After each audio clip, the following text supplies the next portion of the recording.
51 hundredths divided by 3. I wrote it like this, 51 hundredths divided by 3. If you prefer to write it in this style, you can, but I'm going to stick with this one. Remember that these are our tenths and these are our hundredths. It takes 10 hundredths to make a tenth. All right, let's get it built first. There's our 5 tenths. Here's our 100th. And here are our 3 division people to share to. All right, let's start sharing out with our tenths first. Remember that in division, you share whichever category is larger. A tenth is 10 times as big as a hundredth, so we'll begin by sharing with our tenths. 1 for you, 1 for you, 1 for you. And we can see if we look right here that 2 tenths can't possibly be shared fairly to 3 division people, which means we need to make an exchange. At this point, if you want to write down what they have so far, you can do that. I'm going to do that. This is a place where it's very important to make sure that your numbers are lined up. You might want to work on graph paper for this. We know already that they got 0 wholes. We're going to put our decimal point, and they got 1/10. We don't know what's going to go here yet, so we'll stop right there.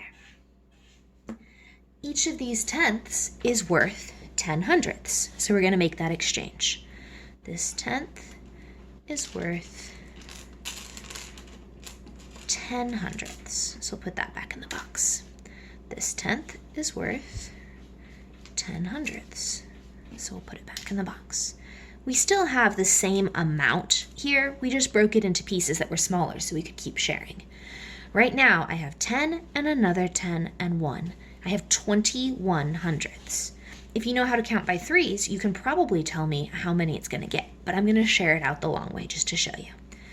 1 for you, 1 for you, 1 for you. I'm going to start giving them 2 at a time because I can tell that we're going to have to use up a few. If that feels weird to you, don't do it. But if your brain feels like it's okay with that idea, you are welcome to. All right, let's double check and make sure it was fair. This person got 7 hundredths, this one got 7, this one got 7. It's even, it's fair, division has been successful. Over here, we can write our 7. Now, our entire question is 51 hundredths divided by 3 equals 17 hundredths. If you wanted to make a story out of it, you could say that you were working with ridiculously tiny pieces of pizza. So you could say that at the end of a pizza party, you had 51 hundredths of your pizza left, and you wanted to share it to 3 people fairly, and each of them would get 17 hundredths. Remember that when you say 17 hundredths, it's the same as saying 1/10 and 7 hundredths. All right. Now, as your final reminder, for those of you who already are at this place, if you're still using the materials, keep using the materials. The longer you use them, the better your brain is really going to understand this work. But I know a couple of you are already at the place where you're doing this on paper and just need a reminder. So let's check this guy out. How about, let's do 2 wholes. And how about 36 hundredths?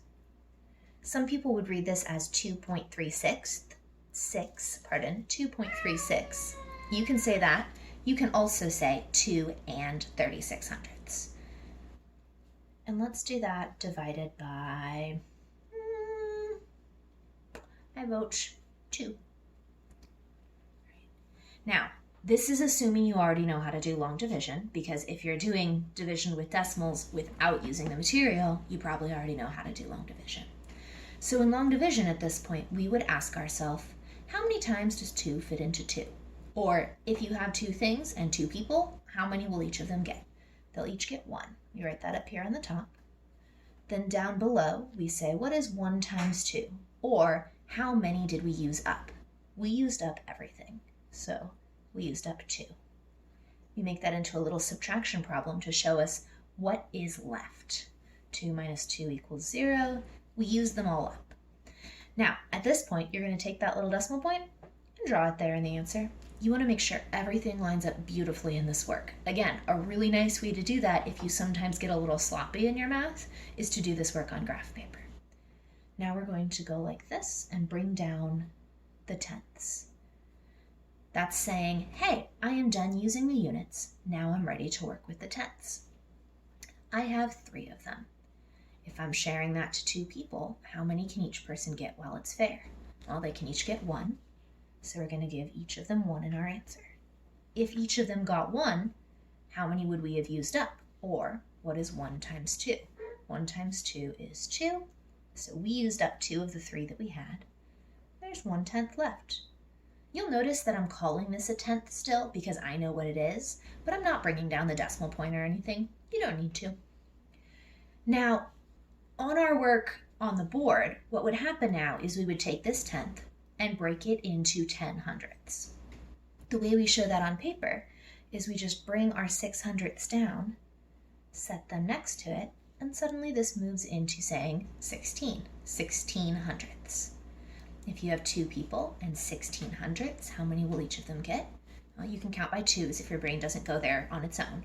So 2, 4, 6, 8, 10, 12, 14, 16.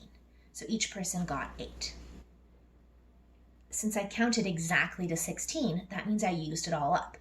8 times 2 is 16. We used them all up. And that means we don't have a remainder.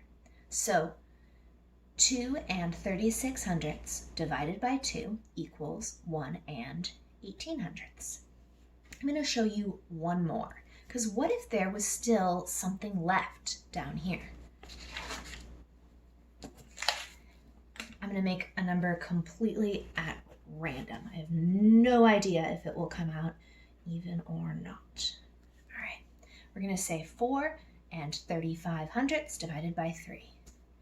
3 goes into 4 one time.